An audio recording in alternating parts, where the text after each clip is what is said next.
بسم الله الرحمن الرحيم. أكثر من 4.6 مليار دولار هدر بالمال العام في شركة نفط البصرة حقل المجنون النفطي.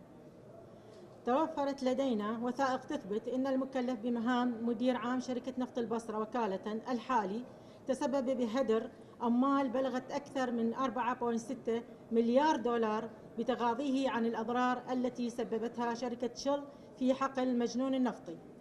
والتي وردت في كتاب وزارة النفط دائرة العقود والتراخيص البترولية العدد أنتا 1824 في 21/7/2013، والموقع من وزير النفط والمرسل إلى شركة شل بسبب إيقافها الإنتاج من حقل المجنون النفطي لأكثر من المدة المقررة في خطة الإنتاج المصادق عليها، مما أضر بمدخولات العراق وحرمانه أكثر من 4.6 مليار دولار.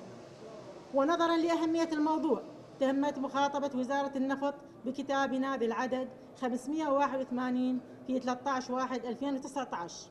لبيان إجراءات الوزارة باستقطاع المبالغ المذكورة أعلاه، ولكن للأسف لم تتخذ شركة نفط البصرة الإجراءات الأصولية لاستقطاع المبلغ أعلاه من شركة شل التي انسحبت من تشغيل حقل المجنون النفطي في منتصف عام 2018،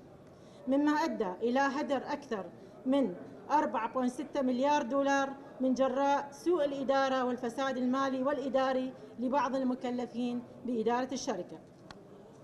ولما ورد آنفاً تم إحالة الموضوع إلى الجهات القضائية المختصة للتحقيق بهذا الهدر الكبير بالمال العام بموجب كتابنا المرقم 1306 في 19/5/2019. وإننا من خلال دورنا الرقابي وإجراءات مجلس النواب وواجبات لجنة النفط والطاقة سنتابع الموضوع وباقي المواضيع التي سببت هدر بالمال العام.